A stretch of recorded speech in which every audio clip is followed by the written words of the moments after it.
activé. Les entités sont déjà là. C'est toi qui penses que nous sommes à Amanda.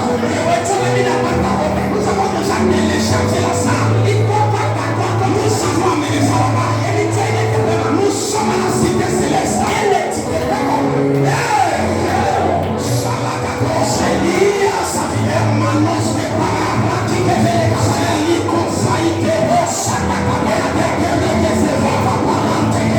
La puissance de Dieu s'active une fois encore dans ta vie.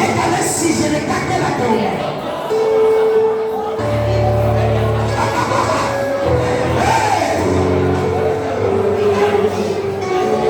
c'est une conférence.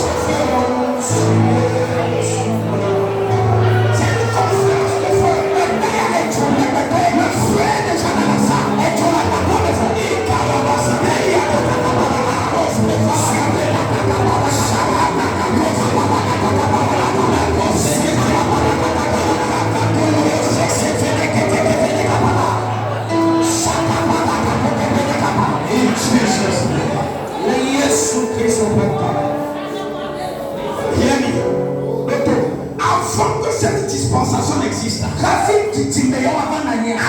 que la nature n'existe, nous avons existé à quelque part. Tu n'avons pas existé ici avant. Nous avons existé dans une dimension. Je suis désolé pour la théologie de certaines personnes. Je ne suis pas venu pour prêcher la théologie. Je ne suis pas venu de faire l'histoire. Je viens de prêcher la spiritualité. Nous avons existé à quelque part. Nous avons existé en Dieu. Nous avons vécu en lui. Et un jour, Dieu a dit, voici je ferai quelque chose de nouveau. Nous lui avons posé la question, est-ce que tu es sur le point de faire? Et que je vais créer quelque chose. Il a créé quelque chose qu'on appelle la parole. La Bible dit, au commencement était la parole. La parole était avec Dieu. Ça veut dire que la parole est sortie de lui. Elle est restée avec lui. Nous avons existé dans une dimension appelée la dimension de la parole. Après cette dimension, nous avons quitté encore cette dimension. Nous sommes rentrés dans le règne de l'esprit. On appelle la dimension de l'esprit. Et après que tu as créé les choses, il a créé les anges, il a créé la nature, il a créé les arbres, il a créé beaucoup de choses. Il voulait prendre cette parole et mettre dans quelque chose. Il va lui ressembler. Il a mis ça dans un arbre. Ça n'a pas fonctionné. Il a mis ça dans la terre. Ça n'a pas fonctionné. Il a mis ça dans les anges. Ça n'a pas fonctionné. Il a dit voici, faisons l'homme à notre image, selon notre ressemblance. Parce que si nous le créons, nous nous mettons en lui. Peut-être il peut contenir. La Bible dit qu'il a créé l'homme à son image. Il a soufflé son esprit. Et l'homme est devenu un homme.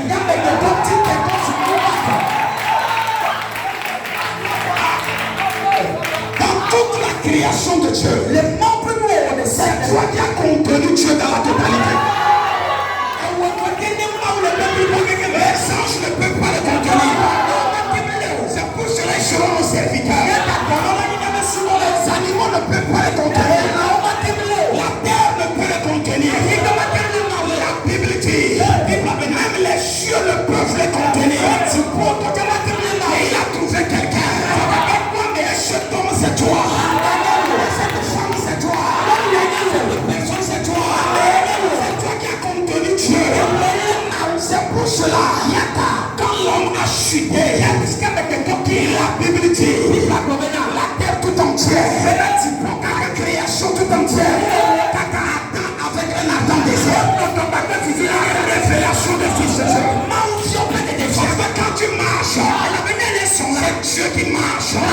Quand tu parles, c'est Dieu qui parle.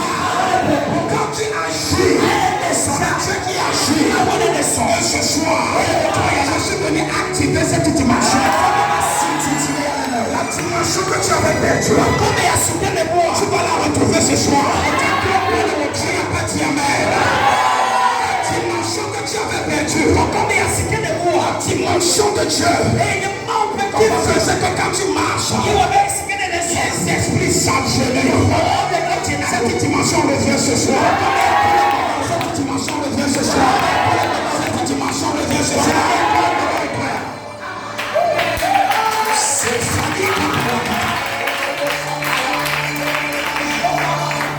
passez-vous une minute. J'aimerais te dire quelque chose. Après ce soir, quand tu veux, que tu ne veux pas, ton esprit ne va pas te prévenir avant de rentrer dans une autre dimension.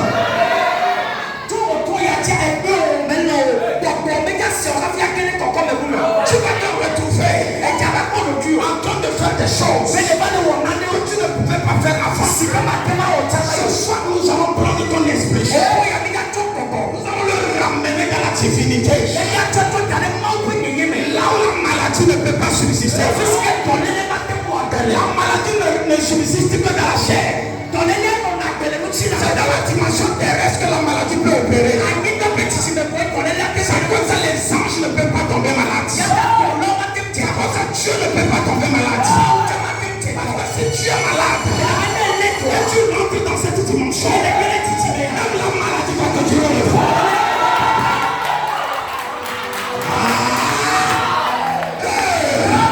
Est-ce que je peux parler? Est-ce que je peux parler? Est-ce que je peux parler? La Bible dit que celui qui reçoit le Christ a reçu le royaume. Ça veut dire chaque dimension que tu as créée est un royaume en lui-même.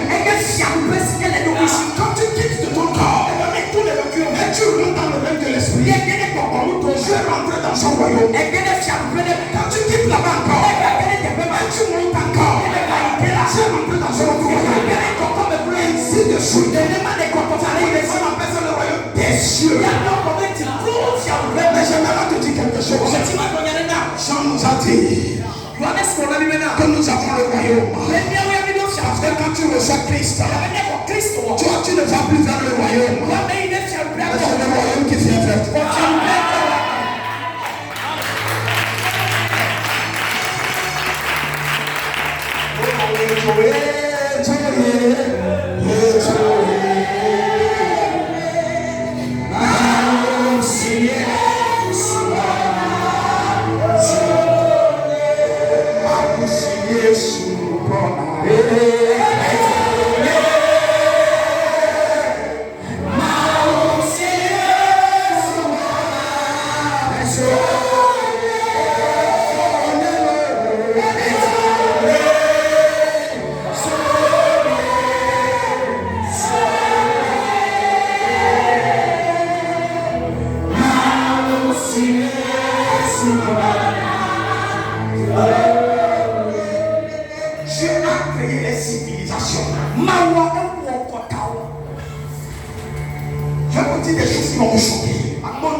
Vous n'êtes pas obligé d'accepter. Mais quand tu écoutes, tu as accepté, tu n'as pas accepté.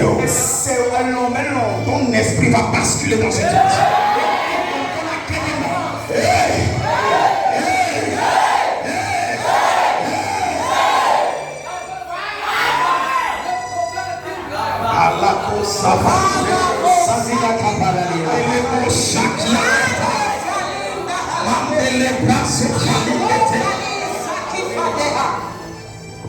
Il y a des dimensions qui existent.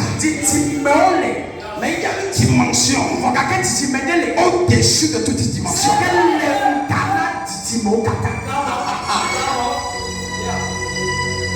Est-ce que je peux parler? Mais tu es déjà fatigué. Les gens se posent la question de savoir pourquoi l'esprit d'Élie? Pourquoi on n'a pas dit l'esprit de Dieu? Pourquoi on n'a pas dit le Saint-Esprit?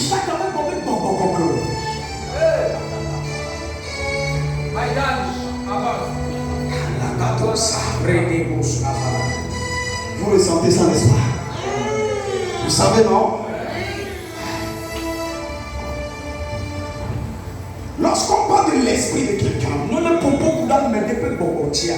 beaucoup de personnes ont deux théories différentes par rapport à l'esprit d'Élie.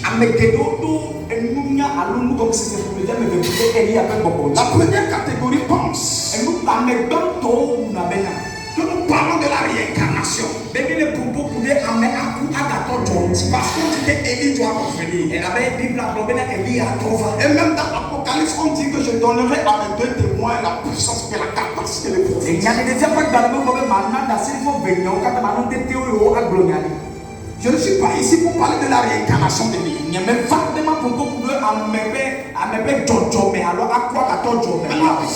de ma conférence va se tourner sur le deuxième plan du sens de l'esprit de la prophétie. Vous allez voir que souvent, ceux qui ont vécu au village vont comprendre quelque chose. Il y a certains enfants, lorsqu'ils naissent, on dit que c'est son grand-père qui est revenu. Vous avez déjà écouté ça? Beaucoup de personnes, lorsqu'ils naissent, et quelquefois, on va jusqu'à l'appeler avec le nom de son grand-père. Pour dire que lorsqu'on a fait la on s'est rendu compte que c'est son grand-père qui est revenu. En réalité, comment la chose se passe? Ce n'est pas son grand-père qui est revenu. Le vécu de son grand-père sur la terre a été enregistré dans un hôtel. On appelle l'hôtel familial. Et c'est pour cela que vous allez voir même certains enfants ressembler à leur grand-père. Ni à son père, ni à sa maman. Ce n'est pas la théologie.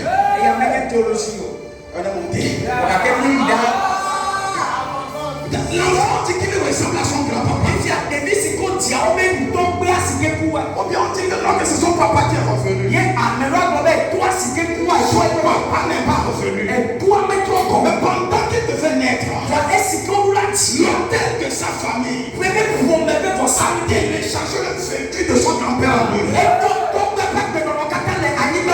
Lorsqu'on regarde cet enfant, on voit tout ce que son grand-père avait fait.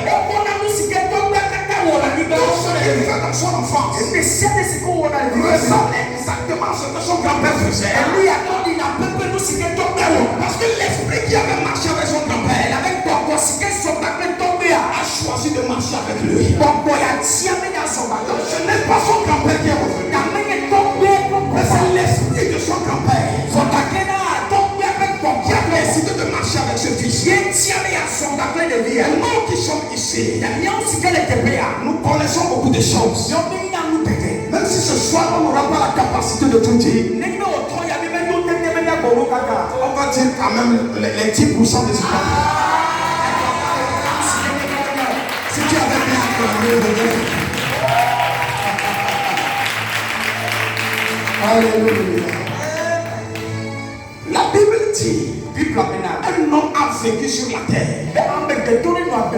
appelé Élie. Plus tard, des milliers d'années plus tard, un enfant vient. Et on dit que quand on marchera avec des vies à Asson, Luc chapitre 1. Je vais vous faire copier un peu. Combien vous n'avez pas? Luc chapitre 1. Le verset 17. Le verset 17. Il marchera devant Dieu avec l'esprit et la puissance d'Élie pour ramener le cœur des pères vers les enfants, les rebelles à la sagesse des justes, afin de préparer au Seigneur un peuple disposé.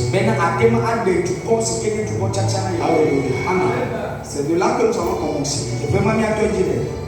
Un enfant naît plus tard. Et on dit qu'il marchera avec l'esprit et la puissance de Dieu. Et lorsque Jésus descendait de la montagne de transfiguration, il dit clairement à ses disciples, si vous voulez savoir, Jean-Baptiste, c'est lui Élie. Comment? Mais lorsque nous faisons bien l'analyse, Élie est revenu plusieurs fois. Élie est revenu plusieurs fois. Élie est parti. Il est revenu avec Élisée, n'est-ce pas? Après il est reparti. Il est revenu avec Jean-Baptiste. Après il est encore reparti. Il est revenu sur la montagne de Transfiguration. Et Jésus continue de dire que l'esprit d'Élie reviendra encore. C'est un esprit qui a l'habitude de revenir. Mais pourquoi il revient? Et c'est quoi même l'esprit d'Élie? 1 Roi chapitre 17. Le verset 1er. Celui qui le trouve nous lit rapidement. Je veux un bon lecteur, bien sûr. 1 Roi chapitre 17. Verset 1. Élie, le Tishbite, l'un des habitants de Gala, dit à Akab: L'Éternel est vivant, le Dieu d'Israël, dont je suis le serviteur. Il n'y en aura cette année-ci ni rosée ni pluie, sinon à ma parole. Amen. Amen. Alléluia. Amen. La première des choses que je vais lorsqu'on parle de l'esprit d'Élie, on s'est rendu compte que beaucoup de personnes prient pour chercher l'esprit d'Élie. Mais si tu les arrêtes maintenant et tu les poses la question, c'est quoi l'esprit d'Élie? Il va te dire seulement que le feu descend, que le feu descend. Élie n'a pas seulement travaillé avec le feu. Il a travaillé aussi avec de l'eau. C'est moi qui ne comprends pas l'eau. Mais pourquoi vous ne dites pas que l'eau coule? Vous prenez ce qui vous arrange et vous laissez les autres partir. L'esprit d'Élie n'est pas l'esprit du feu.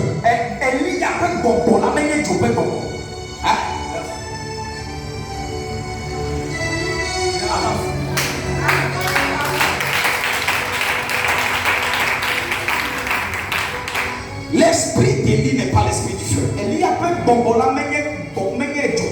Élie le Tishbite, l'un des habitants de Galate, a dit à Akab: L'Éternel est vivant, le Dieu dont je suis serviteur. Il ne tombera ni pluie ni rosée, sinon en ma parole. La première étape que je vais énumérer ici, l'esprit d'Élie, c'est l'esprit de l'audace. C'est l'esprit de l'audace et de la confiance en soi. Pour aller devant un roi et lui dire qu'il ne tombera pas de pluie dans son pays, il faut être quelqu'un. J'aimerais vous poser une question. Lequel d'entre vous peut quitter de nulle part, aller rentrer à la présidence, briser le protocole, aller s'arrêter devant le président et lui dire que notre il y aura la guerre au Togo? Qui peut le faire? La Bible dit, Élie le Tishbite, lorsque vous regardez bien et vous faites vos recherches, vous allez comprendre que lorsque vous cherchez la ville de Tishbite, vous allez voir qu'on dit que c'est une ville non connue ou peu connue. C'est une ville même qu'on ne connaît pas. Même si tu vas en Israël aujourd'hui et tu dis que tu veux aller en Tishbite, les Israéliens vont te dire que nulle part on ne connaît pas un village appelé Tishbite. On dit l'un des habitants de Galate. Galate était un petit-fils de Jephthé, l'arrière-petit-fils de Joseph. C'est lui qui a créé la ville de Galate. On n'a pas dit l'un des fils de Galate, l'un des habitants de Galate. Pendant le déplacement des nomades, lorsque vous arrivez quelque part et vous êtes fatigué, vous campez là-bas et vous restez là-bas pour un temps, et après vous devez disparaître. Ceux qui viennent aussi, ils vont donner aussi leur nom. Ce n'était pas une ville fixe. Lui n'était pas un des fils de Galates. Il est l'un des habitants. Parce qu'il venait de nulle part. Que s'il est arrivé là-bas, il a habité. Il a continué sa marche. Mais la Bible dit, il s'est tenu devant Akab. Qui est Akab? C'est le roi d'Israël qui a choisi. Moi, je ne vais pas adorer Dieu. Je sais que le fétiche est plus fort que les pasteurs. Il a analysé les gens. Il a vu que la puissance de Dieu n'était plus opérationnelle. Il a épousé une femme, une divinatrice, une sorcière pour accroître sa puissance. Le roi n'épouse pas n'importe qui. Ce n'est pas parce que tu es trop belle que le roi va t'épouser. Les rois sont des gens spirituels. Ils voient le règne de l'esprit. Afin de dire à cette femme, je vais t'épouser, il a fait quelque chose en elle. Et lorsque vous étudiez l'histoire, vous allez comprendre que Jézabel spirituellement était plus fort que Akab. Il a épousé cette femme dans le but d'accroître la puissance de sa domination. Et c'est un homme comme ça qui a beaucoup de fétiches, qui est assis sur des divinités, sur des puissances. C'est devant cet homme-là. C'est devant cet homme-là. Élie le Tishbite, l'un des habitants de Galaad, vient tenir devant Akab et dit l'Éternel est vivant. Ce dont je suis serviteur, il ne tombera pas de plus. Il ne tombera pas de plus. Ni de rosée. C'est en moi, Élie. Je n'ai pas parlé. Vous allez constater quelque chose. Il n'a pas dit sinon la parole de Dieu. Il dit sinon ma parole. Qui es-tu, Élie? Je suis moi aussi quelqu'un. Je vais te dire quelque chose. La provenance n'est pas un problème. Même si tu viens d'un petit village, même si dans ton village c'est les sorcières et les sorciers, même si personne ne connaît le nom de ton village, même si personne ne te considère, Dieu peut choisir quelqu'un comme toi. Dieu a choisi quelqu'un qui venait de nulle part. Il a travaillé cette personne dans le secret. Cette personne est venue se tenir devant le roi. Il a déclaré des choses pas possibles. Je prophétise dans ta vie que même si ta famille est la plus pauvre, le Seigneur va t'utiliser. Tu n'as pas dit amen. Même si ta famille est la plus faible, mon Dieu va te lever.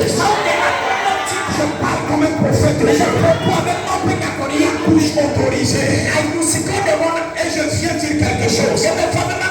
Que si je suis le serviteur de l'Éternel, toutes tes malédictions seront brisées aujourd'hui.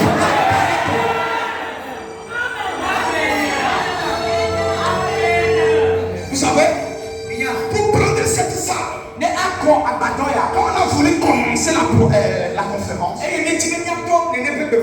j'avais 0 francs dans la poche. J'ai dit à Dieu, cette salle-là, je vais la prendre. Et je suis allé. J'ai pris l'audace. J'ai eu confiance. J'ai dit non. Je peux le faire. Quand j'ai commencé, les gens commençaient à me décourager. Vous savez quoi? J'ai commencé mes conférences avec 7 personnes. Et je n'ai pas trouvé une salle pour faire la conférence. J'ai écouté les gens, tout le monde disait qu'il n'est pas libre. J'étais parti pendant la nuit. Attention pour commencer. Tous ceux que j'avais invités, ils ont fait des groupes pour venir prier le jour-là. Je suis arrivé dans la salle, un groupe dit nous sommes venus pour prier. Je suis allé dans la cave, il y a un autre groupe. sommes venus pour prier. Mais nous sommes déjà venus, on va faire comment? Je vous ai invité à ma conférence. Ils disent que moi aussi nous avons notre programme.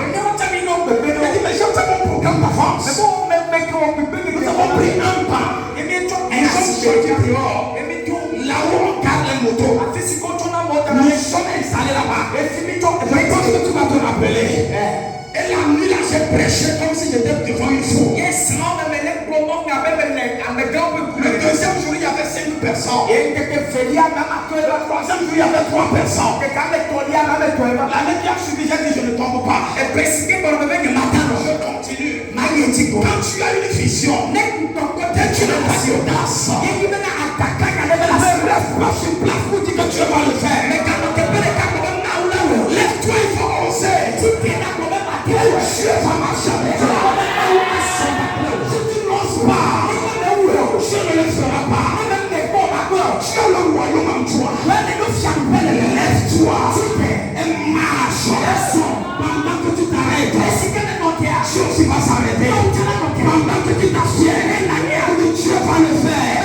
Un jour viendra, ça va aller. Ils ont dit ça va aller, ça va aller.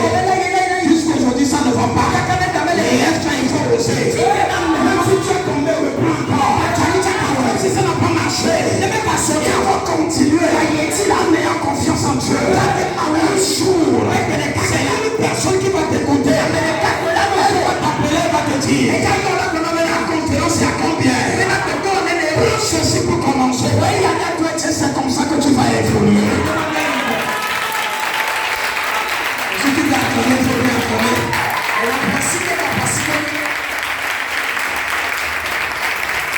Il y a beaucoup de personnes qui ont des dons meneurs, qui ont des potentialités, qui va m'aider. J'aimerais vous dire, comme vous tous qui êtes dans cette salle, nous avons organisé ceci avec 0 francs. Mais nous avons utilisé plus de 300 000 francs. Parce que ce que nous sommes en train de faire. J'ai demandé à mes membres de cotiser. Une semaine passée, c'est-à-dire, je les ai demandé plus de 3 mois. Jusqu'à la semaine passée, il n'y avait que 5 personnes qui ont donné 5 000 francs. Quand j'étais venu pour annoncer, un jeune m'a regardé. Il dit, tu vois, tu n'as pas donné jamais. Tu veux prendre la salle? Oui, je vais prendre la salle. Je dois défier mon Dieu. Je dois montrer qui il est pour moi. Il m'a regardé et dit, ta détermination me saoule. Prends ceci pour aller prendre la salle. Quelqu'un aussi m'a appelé quelque part. Et puis j'ai vu que tu es en train de faire un programme. Comment tu t'organises? Je compte sur Dieu. Et tu prends ceci pour continuer. Celui-ci aussi dit prends ceci. Et aujourd'hui nous sommes dans cette salle. Nous avons tout payé à famille. Il faut oser. Maintenant, l'esprit de lui. L'esprit de lui n'est pas un esprit de feu. Tu peux faire un esprit d'audace. J'aimerais vous dire quelque chose. C'est pendant qu'on persécutait les faux prophètes, pendant que Jézabel tuait les prophètes, que cet homme s'est levé et il est parti même devant le roi, devant le mari de Jézabel, qui tue les prophètes. Je suis un homme de Dieu. Pendant que l'autre prophète se cachait, on a caché les prophètes jusqu'à 7 000. Dans les casernes, le gars est sorti. Quand moi je suis prophète, et ce que je vais dire, la chose va arriver. Après aujourd'hui, tes paroles auront une puissance. Tu n'as pas dit amen. Tes paroles auront une puissance. Tes paroles auront une puissance. Les royaumes ont été créés par Dieu. Et dans ce monde, il y a ce qu'on appelle les divinités. Il y a ce qu'on appelle le vaudou sacrataire. Il y a le Dieu de la terre. Il y a celui qu'on appelle le Hébiès. répétition. Il y a ce qu'on appelle le Tennessee. Il y a ce qu'on appelle Mamie. Toutes ces divinités que les gens adorent étaient des divinités qui ont vécu dans le ciel. Ils ont vécu dans le panthéon de Dieu. C'est à cause de ça la Bible dit qu'Égypte et Éthiopie, c'est de Sion qu'ils sont nés. Quand les anges ont été déchus, ils se sont révélés aux hommes. Les hommes aussi soif d'être adorés. Ils ont dit aux hommes, il y a certaines civilisations. Si vous acceptez m'adorer, je vais vous montrer comment faire pour que les récoltes puissent évoluer. Celui-ci dit, si vous acceptez m'adorer, je vais vous montrer comment vous allez vous venger de vos ennemis par le feu. Celui-ci dit, si vous m'adorez, je vais vous montrer comment faire pour devenir ceci. C'est comme ça que les hommes déchus ont montré la mathématique et la science aux Égyptiens. Ils ont montré comment momifier les corps, comment construire les pyramides, comment faire le feu, comment faire cela, comment faire de la sorcellerie. Il dit que Dieu est trop lent. Si tu me suis un mouton, tout ce que tu me demandes, je le fais en même temps. L'idolâtrie de Baal et de Astarté ont commencé. Jusqu'au jour où quelqu'un a eu l'audace de dire que j'ai un esprit supérieur. Je ne peux pas me cacher comme les autres. Tu veux entreprendre quelque chose et tu n'as pas d'audace. Tu veux créer une entreprise et tu n'as pas d'audace. Tu abandonnes au premier échec. Tu veux te marier avec une demoiselle et tu la regardes de loin. Et tu dis que, comment je regarde la fille là, elle aura déjà quelqu'un. Comme elle travaille déjà là, c'est les boss qui sont là-bas. À un moment, la fille est en train de prier. Si celui-ci m'approchait,